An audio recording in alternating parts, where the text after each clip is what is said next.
এক বোন ডাক্তার জাকির নায়েককে প্রশ্ন করলেন যে আমার বস প্রশ্ন করেছেন যে কোরআন মাজিদ তো ভবিষ্যৎবাণী, কিন্তু কোরআন মাজিদে এআই সম্বন্ধে কেন লেখা নাই এবং কেন এই জিনিসটা লিখেনি। এই প্রশ্নের উত্তর যদি জাকির নায়েক দিতে পারেন তাহলে সেই মহিলার বস মুসলমান হয়ে যাবে। তার এই প্রশ্নের উত্তর কত সুন্দরভাবে ডাক্তার জাকির নায়েক, আসুন আমরা সেই উত্তরটা সকল মিলে শুনি। আমার নাম নিসা। আমি আরবি এবং কোরিয়ান ভাষার অনুবাদক। আমি ডক্টর জাকির নায়েককে একটি প্রশ্ন করতে চাই। আমার বস ধর্ম মানেন না, কিন্তু তিনি কিছু প্রশ্নগুলো আমাকে করেছেন। তিনি বলেছেন যদি এই প্রশ্নের উত্তর পান তবে হয়তো ইসলাম গ্রহণ করবেন। আমি উত্তর দিতে পারিনি, তাই ডাক্তার দয়া করে প্রশ্নটি শুনুন। আমার বস বলেছেন কেন কোরআনে কৃত্রিম বুদ্ধিমত্তা, এআই এবং কম্পিউটার প্রযুক্তি সম্পর্কে কিছু বলা হয়নি। কারণ এখন এআই খুব বিপজ্জনক হয়ে গেছে। এটি অনেক কিছু করতে পারে, যে কোনো কিছু সিদ্ধান্তও নিতে পারে। আমার বস এ ব্যাপারে খুব কৌতূহলী। ধন্যবাদ। আপনার বসকে বলুন কোরআন কোনো সায়েন্সের বই নয়, SCIENCE। যদি কোরআন সায়েন্সের বই হতো তবে এটি বিশালাকারের হতো। এই যে ভবনটি দেখছেন এর ভেতরে যত বই রাখা সম্ভব সব বই মিলেও এর সমান হতো না। যদি কোরআন বিজ্ঞানের বই হতো আর এতে সব বৈজ্ঞানিক তথ্য উল্লেখ করা থাকতো তাহলে কোরআন এতটা বিশাল হয়ে যেত যে আপনি কোনোদিনও তা পড়ে শেষ করতে পারতেন না। আপনি কি বুঝতে পারছেন? হ্যাঁ ডক্টর। কোরআন কোনো সায়েন্সের বই নয়। সায়েন্স, আপনি যদি জিজ্ঞাসা করেন কোরআনে কি লেখা আছে 2 আর 2 মিলে 4 হয়, না, কোরআন কোনো সায়েন্সের বই নয়, এটি নিদর্শনের বই, SIGNS। তাই আমাদের দেখতে হবে কোরআনে যা কিছু বলা হয়েছে তা যেন ভুল না হয়।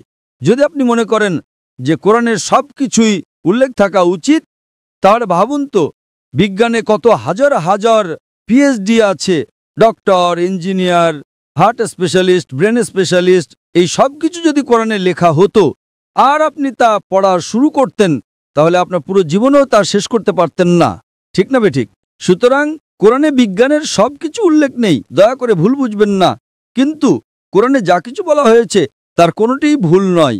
যদি কোরআনে এমন কোনো বৈজ্ঞানিক তত্ত্ব থাকে যা ভুল প্রমাণিত হয় তবে তা আল্লাহর পক্ষ থেকে হতে পারে না। আর যদি কোরআনে এমন কিছু বলা হয় যা বিজ্ঞান অনেক পরে, 200 বা 400 বছর পরে আবিষ্কার করেছে, তাহলে সেটাই মুজিজা। তাহলে প্রশ্ন হলো কোরআনে AI এর কথা বলা হয়নি কেন? কোরআনে এটা কেন থাকা উচিত? কোরআন কোনো বিজ্ঞানের বই নয়, কিন্তু আল্লাহ জানেন ভবিষ্যতে কি আসতে চলেছে। আমি আপনাকে ব্যাখ্যা করছি। 1 নম্বর, মানুষ আমাকে প্রায় জিজ্ঞাসা করত যে ইসলামী শরিয়া অনুযায়ী যদি আপনার কাছে ভিডিও রেকর্ডিং থাকে, যদি কোনো ভিডিও রেকর্ডিং থাকে যে কেউ চুরি করেছে, ইসলাম অনুযায়ী সেটা প্রমাণ নয়, এটাকে প্রাথমিক প্রমাণ হিসেবে ধরা হয় না, এটা দ্বিতীয় প্রমাণ। 10 বছর বা 20 বছর আগে যে কোনো সাধারণ আদালতে যদি আপনি সিসিটিভি ফুটেজ দেখাতেন আর তাতে চোর ধরা পড়তো যে কেউ চুরি করছে, সেটাই যথেষ্ট ছিল। কিন্তু ইসলামে তা নয়, ইসলামে চোখের সাক্ষী প্রয়োজন। তখন মানুষ অবাক হয়ে বলতো এটা কেমন ধর্ম? কোনটা বেশি নির্ভরযোগ্য, প্রত্যক্ষদর্শী নাকি ভিডিও রেকর্ডিং? কোনটা ভালো, ভিডিও রেকর্ডিং ঠিক না ভুল? আপনার বসকে জিজ্ঞাসা করুন। সুতরাং 20 বছর আগে যদি আপনার কাছে ভিডিও রেকর্ডিং থাকতো তবে তা ইসলামের চেয়ে সুবিধাজনক না। প্রত্যক্ষদর্শী হলো প্রাথমিক প্রমাণ, ভিডিও রেকর্ডিং গ্রহণযোগ্য ছিল না। আজ যখন কৃত্রিম বুদ্ধিমত্তা এসেছে আপনি সহজেই আপনার ডাকাতের একটা ভিডিও তৈরি করতে পারেন। ঠিক না ভুল? ঠিক। সুতরাং এখন মানুষ জেগে উঠেছে। আজ এটি প্রাথমিক প্রমাণ নয়, তাই ইসলাম অনেক উন্নত। আল্লাহ জানতেন AI আসতে চলেছে। আপনি কি বুঝতে পারছেন? হ্যাঁ। আপনার বস জানতেন না, আপনি জানতেন না, আমিও জানতাম না, কিন্তু আমি বিশ্বাস করতাম। আমি বলেছিলাম না ইসলাম সঠিক, হয়তো আগামীকাল কিছু ঘটবে। আমি AI সম্পর্কে জানতাম না, কিন্তু 15 বছর আগে আমার উত্তর ছিল শরিয়া সঠিক। আমরা জানি না আগামীকাল এমন কিছু ঘটবে যে ভিডিও রেকর্ডিং যথেষ্ট প্রমাণ হবে না। এটাই ছিল আমার উত্তর, এবং আজ আমার উত্তর সঠিক। আপনি কি বুঝতে পারছেন? সুতরাং আল্লাহ AI সম্পর্কে জানেন, তাই ভিডিও রেকর্ডিং প্রাথমিক প্রমাণময়। আপনি কি বুঝতে পারছেন? হ্যাঁ। কিন্তু প্রত্যক্ষদর্শী হলো প্রাথমিক প্রমাণ। সুতরাং আল্লাহ AI সম্পর্কে জানেন। যদি তিনি সবকিছু লিখতে শুরু করেন, আপনি ছোট কোরআনই পড়েননি, আপনি চিকিৎসা, ভ্রূণতত্ত্বে সবকিছু সম্পর্কে কি পড়বেন?